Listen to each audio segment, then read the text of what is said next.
Vamos embora.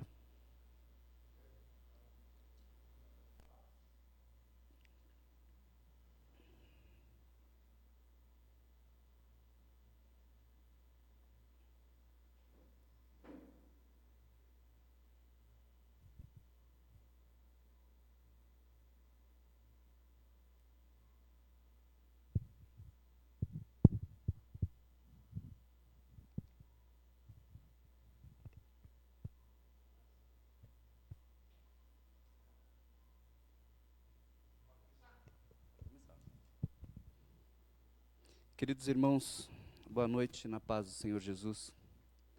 Que a graça do Todo-Poderoso, que as misericórdias dele estejam se manifestando nas vidas de cada um de vocês, estejam se manifestando no corpo de Cristo, esteja se manifestando na família da fé, que somos nós. Que em tudo a bondade do Senhor seja reconhecida nas vidas de vocês e também através das vidas de vocês.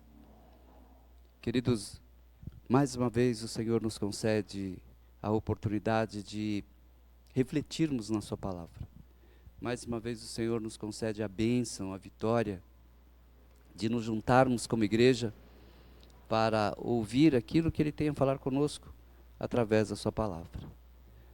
Nós entendemos que a palavra do Senhor é a nossa bússola, é quem nos dá direção, quem nos dá orientação, quem nos informa a rota, nos mostra o caminho, é quem nos leva ao grande alvo das nossas vidas, que é a nossa salvação em Cristo Jesus. Então, é de suma importância esse momento, investirmos nesse momento, na reflexão da palavra do Senhor. E antes de nós começarmos a falar o texto, eu quero orar com os irmãos. Pai de amor, nós te damos graça, Senhor, nós te louvamos, nós bendizemos, exaltamos o teu nome, por mais esta oportunidade ímpar de nos reunirmos para compartilhar a tua palavra. Sabemos, ó Deus, e nela está escrito que a tua palavra é eficaz, que a tua palavra é transformadora, a tua palavra é libertadora, a tua palavra nos limpa, como tu mesmo disseste, Jesus, a Pedro, vocês já estão limpos pela palavra. Senhor, em nome de Jesus, que tu fales as nossas vidas e aos nossos corações. Nós desejamos, nós precisamos, nós necessitamos ouvir a tua voz. Fale conosco. E cada um dos nossos irmãos, ó Deus, sejam tocados, sejam visitados. Que cada um dos nossos irmãos, Senhor, sejam alertados, orientados, abençoados pela tua palavra. E que tudo seja para a glória, honra e louvor do teu nome. Por misericórdia, Senhor, usa a minha vida. Eu confesso mais uma vez que não tenho nada a falar com os nossos irmãos, mas tu tens. Então, Senhor, usa a minha vida como instrumento, como canal, para que a tua igreja, para que nós possamos ouvir a tua voz, e que tudo seja para a honra, glória e louvor do teu nome. Contamos com a tua misericórdia, contamos com a tua graça e com a manifestação do teu poder em nosso favor. Fale conosco, é o que nós te pedimos, já te agradecendo, em nome de Jesus. Amém. Queridos, mais uma vez, como eu disse, temos a honra, a bênção, a vitória, a oportunidade de meditar na palavra do Senhor, de compartilhar na palavra do Senhor e compartilhar a palavra, não é? E juntos refletirmos a respeito daquilo que o Senhor tem para as nossas vidas, do objetivo do Senhor para as nossas vidas. E eu quero convidá-los a abrirem comigo as suas Bíblias em Ezequiel capítulo 22, versículo 30. E nós vamos recortar do texto duas passagens. Essa passagem aqui no capítulo 22 e depois uma outra passagem lá no capítulo 33. Então essa primeira, Ezequiel 22, 30, o texto diz assim: procurei entre eles um homem que erguesse o muro e se pusesse na brecha diante de mim e em favor desta terra, para que eu não a destruísse, mas não encontrei nenhum. Palavra do Senhor. Mais para frente, no capítulo 33, no versículo 7, o texto diz assim: Filho do homem, eu fiz de você uma sentinela para a nação de Israel. Por isso, ouça a minha palavra e advirta-os em meu nome. Amém? Esse é o texto. Já pedimos para que o Senhor fale conosco, então, que nós possamos agora ouvir aquilo que o Senhor tem a falar às nossas vidas e aos nossos corações. Sempre que abrimos a palavra do Senhor e fazemos uma reflexão no texto bíblico, o movimento, o exercício é contextualizarmos com a nossa realidade. E mais uma vez nós vamos fazer isso. Eu quero só abrir um parênteses aqui para os irmãos que estiveram conosco no domingo. É interessante, nós vamos notar ao ouvir essa palavra que o Senhor continua, que o Espírito Santo continua falando conosco na mesma direção. E por que isso, queridos? Porque o Senhor tem pressa, porque Jesus está às portas, porque nós não temos mais tempo, é hora de nos posicionarmos, é hora de dizer ao mundo quem somos, é hora de fazermos a diferença, é hora de exercermos os ministérios que o Senhor tem confiado às nossas vidas, porque Jesus está voltando. E é por isso que, por misericórdia, Ele continua insistindo, Ele continua falando na mesma direção, Ele continua batendo na mesma tecla, para que nós possamos nos despertar, para que nós possamos nos posicionar, porque Jesus está às portas. Trazendo então, voltando, não é? O contexto que nós estávamos falando, trazendo para a nossa realidade, hoje somos mais de 200 milhões de habitantes no Brasil, não é? 208, 10, alguma coisa assim.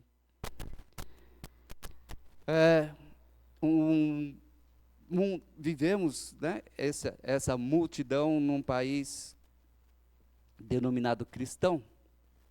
Portanto, em razão desse número populacional, nós somos o maior país cristão do planeta, oficialmente. Por conta disso, todos nascidos aqui no Brasil, desde o berço, sabemos ou fomos ensinados a respeito de Jesus. Se você olhar para a história, a colonização começa com os jesuítas. E, desde então, nós tivemos contato com o cristianismo. Então, desde criança, nós ouvimos falar de Jesus de uma forma ou de outra, dentro de uma realidade ou outra, de alguma forma, nós ouvimos falar de Jesus. Já que é uma tradição predominante na nossa nação, né? A tradição do batismo quando criança, da primeira comunhão, da catequese, enfim, há um legado cultural direcionando para o conhecimento de Jesus. Nesse contexto, todos nós, desde cedo, conhecemos a respeito ou sabemos a respeito de Jesus, já que, no contexto geral, nós somos um país oficialmente cristão. O que me chama a atenção, e isso que eu quero refletir com os irmãos nesta noite, como sabemos, em cada região do país há uma festa anual que se sobrepõe as outras festas, ou seja, que é mais importante ou é considerada mais importante do que as outras festas, ou atrai mais pessoas do que as outras festas, em meio ao calendário de cada região. E é muito curioso nós notarmos que num país cristão, o Natal não aparece como uma festa, como uma comemoração mais ou uma das mais importantes em nenhuma das regiões do Brasil. Embora todos comemoremos o Natal, mas não há essa concentração de pessoas para uma grande festa para este evento. Diante disto, diante desse fato, a pergunta que nos fazemos é: num país cristão, a festa de Natal não deveria ser a mais importante? Não deveria ser a comemoração que concentrasse o maior número de pessoas juntas, como essas outras festas? Já que é a comemoração do nascimento de Jesus, a pessoa central do cristianismo?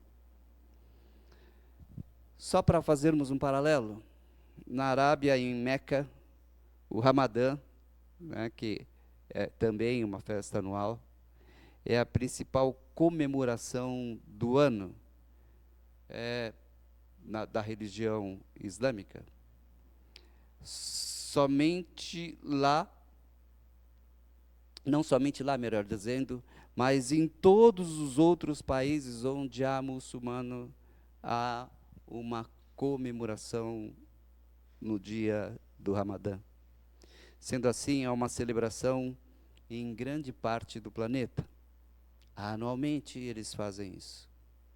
A pergunta que nos fazemos é: o que há então com o cristianismo? Nós deixamos a figura do mau velhinho tomar o lugar de Jesus e a partir daí qualquer evento é mais importante que o Natal? Que exagero, não é? Que radicalismo falarmos uma coisa dessas. Notemos então, queridos, que mesmo nós nos considerando cristãos genuínos, muitos de nós estamos mais preocupados, muitos de nós estamos mais concentrados com a ceia, com o encontro familiar, do que honrar e cultuar e homenagear Jesus Cristo. Interessante. Se programamos um culto nesse dia, as pessoas não podem vir à igreja por causa da ceia, por causa do encontro familiar, elas já se programaram no decorrer do ano para este momento. Queridos, nada contra os encontros, nada contra as famílias se reunirem, não é isso. O que eu quero chamar a atenção é que nesses encontros, nenhuma reflexão a respeito de Jesus. Nesses encontros, nenhuma citação a respeito de Jesus. Nenhuma reflexão a respeito do seu ministério em nossas vidas. Nenhuma prece, nenhuma oração. Mesmo porque não há clima para isso. As pessoas estão em festa, e isso é mais importante. Percebam então, queridos, que em tese há uma ação iníqua para propositalmente apagar Jesus e celebrarmos a nós mesmos, e celebrarmos os nossos familiares, e celebrarmos os nossos amigos que estão conosco nesses encontros. Ou como o mundo faz, e celebrar um impostor, uma figura fantasiosa, representada pela mentira, pelo engano, qual o príncipe desse mundo? Precisamos urgentemente refletir sobre isso. Precisamos colocar as coisas nos seus devidos lugares. Precisamos determinar urgentemente quais são as prioridades das nossas vidas, porque o Senhor já determinou, Ele já colocou qual era a prioridade. E muitas vezes nós nos perdemos em meio à realidade que estamos inseridos. Eu queria só trazer aos irmãos uma observação, um pano de fundo a respeito do texto escolhido. Escolhemos um texto do profeta Ezequiel. Uma curiosidade: Ezequiel significa Deus fortalecerá. Vamos ao contexto. Na realidade de Ezequiel, Ezequiel encontrava-se no meio dos judeus exilados que foram levados para a Babilônia entre a primeira e a última deportação de Judá. Ele fez parte de um desses grupos, nós não sabemos exatamente em qual grupo ele foi para a Babilônia. Lembrem-se que Babilônia tomou Judá, Jerusalém, e levou cativos algumas pessoas, e eles levavam aos poucos, não é? Houveram várias deportações. E Ezequiel foi para a Babilônia em uma dessas deportações. O Senhor tinha um propósito com a vida do profeta na Babilônia, por isso o Senhor permitiu que ele fosse, junto com os cativos, para a Babilônia. O Senhor tinha um plano. O Senhor estava considerando que o seu povo, apesar de estar agora sofrendo a consequência daquilo que eles haviam feito, por misericórdia, o Senhor continuaria cuidando deles. E o propósito do ministério de Ezequiel foi o de fortalecer e manter viva a fé dos exilados, de manter a luz acesa. É esse o tema, de manter a luz acesa em meio a um ambiente em escuridão, lá para onde eles foram levados. O propósito do ministério de Ezequiel foi de ficar atento, foi de ficar vigilante quanto o mal que assediava o seu povo, o mal que assediava Israel em território babilônico. Por quê? Porque lá na Babilônia eles eram estranhos à fé dos israelitas, à fé dos judeus. Eles eram nocivos a essa fé. Por quê? Porque eram pagãos. Porque serviam a outros deuses.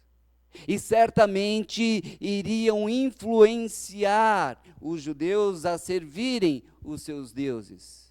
Por isso o Senhor manda o profeta junto. Olha, mantenha a luz acesa. Fique esperto com aquilo que eles vão oferecer a vocês lá. Fique vigilante, mantenha-se atento para que não caiam na armadilha. O paralelo que eu quero fazer com os irmãos é que o ministério de Ezequiel é um ministério idêntico ao que devemos exercer nos nossos dias, em meio a um mundo em trevas, como era lá na Babilônia, em meio a um mundo em que todo tempo nos assedia para distrairmos, para desistirmos da nossa fé. O tempo todo nos assedia para nos rendermos, para nos dobrarmos aos seus manjares, às suas ofertas, às suas benesses. Diante de tudo que já vimos e ouvimos, queridos, Nós precisamos compreender o ministério que o Senhor confiou às nossas vidas, à sua igreja. Nós precisamos compreender o ministério que o Senhor colocou em nossas mãos. Precisamos compreender a dimensão da confiança dele no nosso exercício de ministério. E que exercício de ministério é esse? Darmos prosseguimento, darmos continuidade ao ministério de Jesus na terra. É isso. Foi esse o ministério que ele confiou a nós. Vamos então ao texto, lá no capítulo 22, no versículo 30, o Senhor diz: procurei entre eles um homem que erguesse o muro e se pusesse na brecha diante de mim em favor desta terra. Que palavra, hein, queridos? A história da humanidade é cíclica, ou seja, ela sempre se repete, vai e volta, sempre se repete. Percebemos em nossos dias que o que o Senhor procurou no meio de Israel, Ele continua a procurar hoje no meio da sua igreja, em nosso meio. O contexto é o mesmo, a realidade é a mesma. Não é segredo que vivemos em meio à escuridão espiritual, visto que todos os pecados e abominações praticados nos tempos de Ezequiel continuam sendo praticados nos nossos dias. O contexto é o mesmo, não mudou. Quer ver? Olha aqui, a partir do versículo 23 aqui, de Ezequiel 22. De novo a palavra do Senhor veio a mim, disse ele: filho do homem, diga a esta terra, você é uma terra que não tem tido chuva nem aguaceiros no dia da ira. Há nela uma conspiração de seus príncipes, como um leão que ruge ao despedaçar sua presa. Devoram pessoas, apanham tesouros e objetos preciosos e fazem muitas viúvas. Seus sacerdotes cometem violência contra a minha lei e profanam minhas ofertas sagradas. Não fazem distinção entre o sagrado e o comum. Ensinam que não existe nenhuma diferença entre o puro e o impuro, e fecham os olhos quanto à guarda dos meus sábados, de maneira que sou desonrado no meio deles. Seus oficiais são como lobos que despedaçam suas presas, derramam sangue e matam gente para obter ganhos injustos. Seus profetas disfarçam esses seus feitos, enganando o povo com visões falsas e adivinhações mentirosas. Dizem: assim diz o soberano, o Senhor, quando o Senhor não falou. O povo da terra pratica extorsão e comete roubos, oprime os pobres e os necessitados e maltrata os estrangeiros, negando-lhes justiça. Há alguma diferença dos dias que vivemos, queridos? Sendo assim, por amor à nossa nação, por amor à sua igreja na nossa nação, o Senhor está procurando alguém que está disposto a erguer o muro que nos separe da prática do pecado, da prática do mundo babilônico, da prática da escravidão que Satanás tem imposto a este mundo. O Senhor está procurando alguém que se ponha, que se coloque na brecha diante dele e em favor da nossa terra, a qual está sendo assolada pelo pecado. Estamos na última quarta-feira deste ano. Não, tem uma outra ainda na próxima semana, na penúltima. Faça uma reflexão dos acontecimentos deste ano. Lembre-se das coisas terríveis que aconteceram durante todo esse ano. Como Satanás tem exercido com liberdade o seu ministério de matar, roubar e destruir. O Senhor está procurando alguém com rígida integridade e sólido propósito para exercer o ministério sacerdotal a qual fomos designados. Como assim fomos designados? Como assim o Senhor nos deu o ministério sacerdotal? Abra, por favor, comigo as suas Bíblias em Apocalipse 1:6. Olha o que diz o texto. E nos constituiu reino e sacerdotes para servir a seu Deus e Pai. A Ele sejam glória e poder para todos sempre. Amém. Mas o que é ser um sacerdote? O que significa isso? A figura do sacerdote é a figura daquele que fazia a ligação entre Deus e o homem. É aquele que fazia a ponte entre Deus e o homem.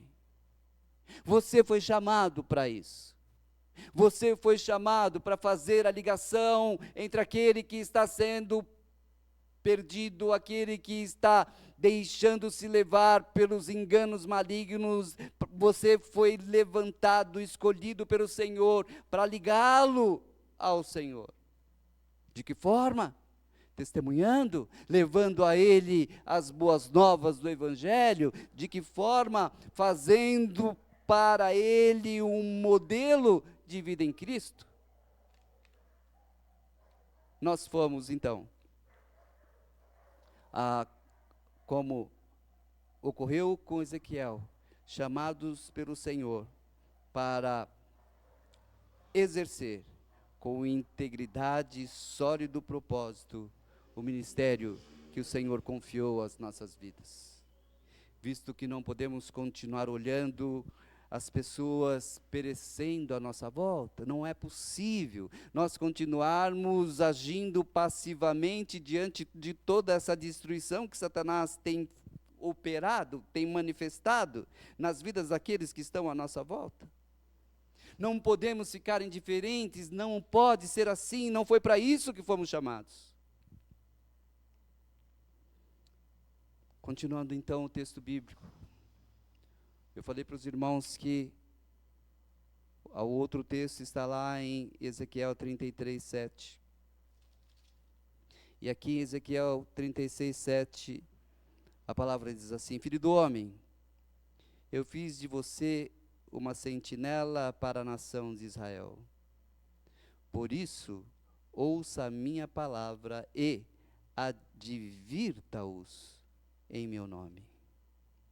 Eis aqui o ministério que o Senhor confiou às nossas vidas. O Senhor diz ao profeta: eu fiz de você um atalaia. Eu fiz de você uma luz em meio à escuridão para o meu povo. Como atalaia, como aquele que está atento, o Senhor diz ao profeta: advirta-os em meu nome. E é exatamente esse o propósito dessa nossa reflexão nesta noite, adverti-lo, para que você note o que o Satanás está preparando, a armadilha de Satanás. Semelhantemente, o Senhor, através da presença do Espírito Santo em nossas vidas, fez de nós luzeiros para este mundo em escuridão. O paralelo é perfeito, é exatamente esse o contexto. Fez de nós sentinelas, fez de nós pessoas para ficarem atentos ao que está acontecendo, a saber, a destruição e morte que Satanás está produzindo. E Ele diz a nós: diga a essas pessoas, o Senhor tem restauração para você. Diga a essas pessoas que Satanás o está enganando. Diga a essas pessoas: não se dobrem aquilo que Ele está lhe oferecendo. Diga a essas pessoas: não se entreguem, não prestem culto a esses deuses, não desistam da fé, mas perseverem, mas permaneçam fiéis até o fim. Há um galardão te esperando, há uma promessa em pleno cumprimento para a sua vida, há o céu aguardando a sua chegada. O Senhor fez de nós agentes que têm coragem de se opor ao inferno, denunciando o pecado e advertindo os que estão perecendo, aqueles que estão sendo desatentos às armadilhas de Satanás.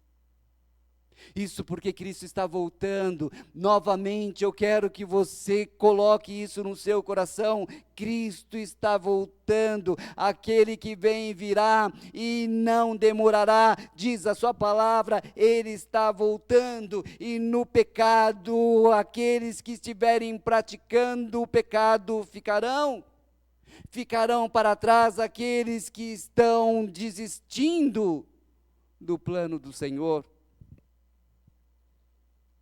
Queridos, como este muro, como atalaia, como sentinela, o Senhor deu um ministério específico a nós, Igreja de Cristo. Isso está lá em Mateus 5, 13 a 14. Lá diz que somos sal e somos luz. Lá diz que somos agentes de transformação. Lá diz que nós somos uma referência para aqueles que estão à nossa volta. Como que nós vamos ser agentes de transformação se fizermos o mesmo que eles estão fazendo? Como que nós vamos ser uma referência para eles, para mudarem as suas vidas, para se entregarem realmente a Cristo Jesus, se estamos fazendo o mesmo que eles estão fazendo? Nós somos canais para a continuidade e fortalecimento da fé na terra. Foi para isso que fomos chamados. Concluindo, queridos, em meio a um povo cristão que não pratica o cristianismo, mas que cultua a si mesmo, atendendo os anseios, os desejos da sua carne, nós somos os atalaias. Nós somos os vigias que estão atentos aos acontecimentos que ora estão assolando as pessoas à nossa volta. Nós diferenciamos que Natal é celebração da vinda do Senhor Jesus Cristo a este mundo. É isso que é Natal para nós. Nós somos os luzeiros que na noite de Natal faz brilhar a verdadeira luz, que é a luz de Cristo. Esse é o ponto. Esse é o verdadeiro sentido do Natal, o qual celebra o nascimento de Jesus e se dispõe a anunciá-lo como Salvador do mundo. Este é o Natal que o Pai espera que nós comemoremos. Não essa preocupação com a ceia, não essa preocupação em ir para um retiro, ir para um lugar onde fica só os amigos e a família. Não essa preocupação em festejar simplesmente os comes e bebes. Aquele que compreende o que de fato é Natal, é aquele que festeja a vida e se dispõe ao ao próximo e se entrega e compartilha com o próximo. Não uma figura caricata, pagã, desprovida de qualquer sentido natalino. Ou os banquetes familiares, por não considerarem que o Natal é a vinda de Jesus a nós. Natal é a celebração da vinda da luz, que raiou em nossas vidas quando estávamos em densa escuridão, como falamos no domingo. É hora de ficarmos atentos. É hora de percebermos o ministério que o Senhor Jesus confiou às nossas vidas. Nós não podemos nos deixar levar. De novo, eu não estou falando aqui que você não deve comemorar o Natal, que você não deve fazer ceia com a sua família, eu não estou falando isso. Eu estou falando que há prioridades e prioridades. O Senhor Jesus diz lá em Mateus, Mateus 6, se não me engano, busquem, pois, em primeiro lugar o reino de Deus e a sua justiça, e as demais coisas lhe serão acrescentadas. Primeiro o reino. É isso que diz o texto. Primeiro o reino de Deus e a sua justiça, e as demais coisas lhe serão acrescentadas. Ou seja, Mateus 6,33. Ou seja, tudo aquilo que eu desejo, a alegria, a felicidade do encontro familiar, o regozijo do encontro familiar, o Senhor vai acrescentar sim a minha vida, vai acrescentar sim as nossas vidas, mas há uma ordem de prioridades, e a ordem é: busquem, pois, em primeiro lugar o reino de Deus e a sua justiça, e todas essas coisas lhe serão acrescentadas. Esse é o ponto. Por isso, queridos, nós precisamos ficar atentos. O Senhor nos chamou para exercermos um ministério específico, o ministério de atalaias neste momento. Você precisa ser um atalaia, você precisa estar esperto, você precisa estar atento, você precisa estar vigilante, você precisa manter a luz acesa.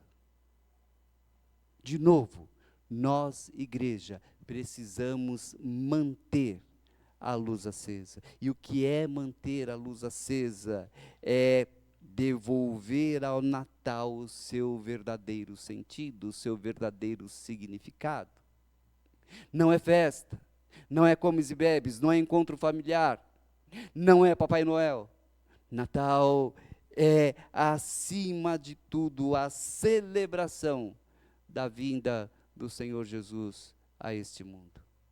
Que nós possamos nos posicionar como atalaias, que nós possamos permanecermos firmes, que nós possamos, como ocorreu com Ezequiel, não é? Cujo significado do nome é Deus o fortalecerá,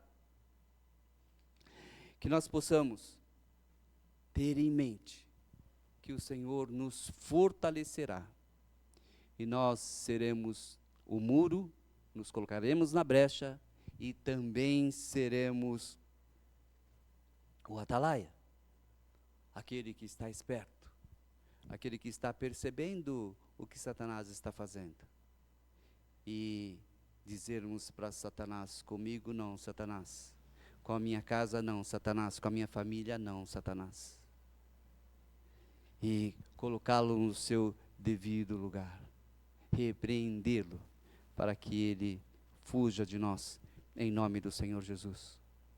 Que nós possamos nos dispor a ficarmos atentos nesse momento, onde as emoções, onde as festividades, onde a euforia assumem o controle, e perdemos o discernimento, e perdemos a clareza daquilo que o Senhor tem proposto para as nossas vidas.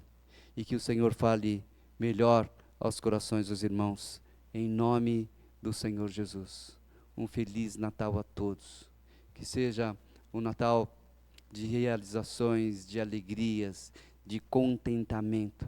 Que seja uma verdadeira celebração à vida, para a glória, honra e louvor do nome do nosso Senhor e Salvador Jesus Cristo. Amém? Deixa eu orar com os irmãos. Pai, nós te louvamos, ó Deus, por esse momento. Nós te agradecemos por esta bênção. Nós glorificamos, exaltamos o teu nome, pela vitória, Senhor, de podermos compartilhar a tua palavra. Que a tua palavra, que é viva e eficaz, continue, Senhor, ecoando em nossos corações, continue ecoando nos corações dos teus filhos, da tua igreja. Que a tua palavra, que é viva e eficaz, continue, Senhor, latejando em nossas mentes, para que não nos esqueçamos daquilo que o Senhor confiou a nós, para que não nos esqueçamos, Senhor, do ministério que tu confiasses às nossas vidas.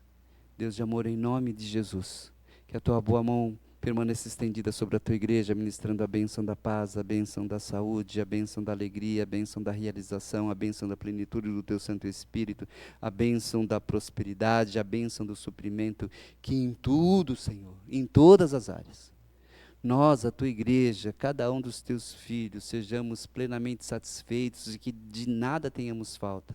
Porque assim diz a tua palavra: o Senhor é o meu pastor e nada me faltará. Senhor, em nome de Jesus, cuida da tua igreja, continua guardando, dando livramento, escondendo debaixo do teu manto, continua protegendo, Senhor, de toda armadilha, astúcia de Satanás, para que, como teus filhos, nós possamos, como igreja de Cristo, continuar andando de glória em glória e de vitória em vitória. Deus bendito, em nome de Jesus, tudo aquilo que Satanás tem demandado contra as nossas vidas, toda a artimanha, toda a estratégia maligna, tudo aquilo, Senhor, que não vem de ti. Pai querido, em nome do Senhor Jesus, que tu nos dê livramento, que tu nos proteja e que tu tires do nosso caminho pelo amor do teu nome. Dá-nos, ó Deus, um Natal abençoado, dá um Natal abençoado a toda a tua igreja, cheio da tua presença, cheio da plenitude do teu Santo Espírito, cheio da tua graça, para a glória, honra e louvor do teu nome. Pai de amor, despede-nos em paz agora, leva-nos em paz de volta aos nossos lares. Continua, Senhor, abençoando o Maurício, continua abençoando o Gabriel. Senhor, que os teus filhos possam colher, Senhor, em bênçãos, em vitórias, em realizações, tudo aquilo que eles têm plantado no teu reino. Todo o trabalho, toda a dedicação que eles têm prestado ao teu reino, através dessa ajuda de nos colocar no ar, de nos colocar em contato com os nossos irmãos. Pai de amor, fica conosco, porque a tua presença é o bem maior que possuímos. Fica conosco, em nome do Senhor Jesus. Abençoe, Senhor, o nosso restante de semana e, desde já, pedimos a tua bênção para o nosso culto no próximo domingo e todas as atividades na tua casa no próximo domingo. Fica conosco, mais uma vez te pedimos, porque a tua presença é o bem maior que possuímos. Fica conosco, é o que nós te suplicamos em nome do Senhor Jesus. E que o amor de Deus, o bendito Pai da glória, que as consolações do Espírito Santo do Senhor e a graça maravilhosa de Jesus Cristo, unigênito do Pai, seja com todos os presentes, seja com a igreja, hoje e sempre. Deus os abençoe. Mais uma vez, um Feliz Natal a todos, na paz do Senhor Jesus. Amém.